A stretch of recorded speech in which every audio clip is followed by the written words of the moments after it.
ప్రపంచవ్యాప్తంగా IT industry దూసుకుపోతా ఉంది. లక్షలాది మందికి ఉపాధి కల్పిస్తూ ఉంది.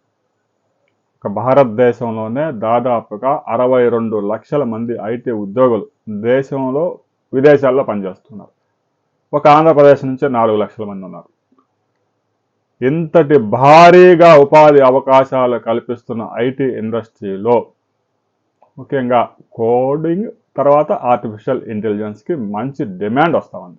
రాబోయే రోజుల్లో కూడా దీంట్లో కొన్ని మార్పులు అయితే చోటు చేసుకోవచ్చు, కానీ రాబోయే రోజుల్లో ఎవరైతే కోడింగ్ మీద పట్టు సాధిస్తారో, ఎవరైతే ఆర్టిఫిషియల్ ఇంటెలిజెన్స్లో మంచి అత్యాధునిక సాంకేతికతను అందిపుచ్చుకుంటారో వారికి ప్రపంచంలో ఎక్కడికి వెళ్ళినా ఉద్యోగాలు ఎదురు చూస్తూ ఉంటాయి. ఆంధ్రప్రదేశ్ ప్రభుత్వం అమెజాన్తో కలిసి విద్యార్థులు, ప్రభుత్వ బడుల్లో ఉన్న విద్యార్థులకు, ఉపాధ్యాయులకి కోడింగు, ఆర్టిఫిషియల్ ఇంటెలిజెన్స్లో శిక్షణ ఇస్తూ ఉన్నారు. అంటే బేసిక్స్ నేర్పిస్తూ ఉన్నాయి. ఉపాధ్యాయులకు కూడా నేర్పించడం గొప్ప విషయం. ఎందుకంటే ఉపాధ్యాయులు ముందు నేర్చుకుంటే వారు చెప్పే సబ్జెక్టుతో పాటు మధ్య మధ్యలో కోడింగు, ఆర్టిఫిషియల్ ఇంటెలిజెన్స్ గురించి విద్యార్థులకి పరిచయం చేస్తారు, బేసిక్స్ చెప్తారు.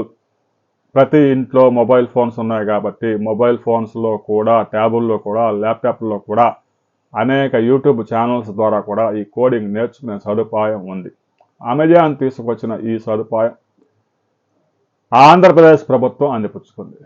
దాదాపుగా 5,000 మంది ఉపాధ్యాయులకి 50,000 మంది స్టూడెంట్స్కి రాబోయే కొద్ది రోజుల్లో కోడింగ్లో, ఆర్టిఫిషియల్ ఇంటెలిజెన్స్లో బేసిక్స్ నేర్పడంతో పాటు రాబోయే రోజుల్లో దీన్ని మరింత ముందుకు తీసుకువెళ్లేందుకు ఆంధ్రప్రదేశ్ ప్రభుత్వం సిద్ధమవుతోంది.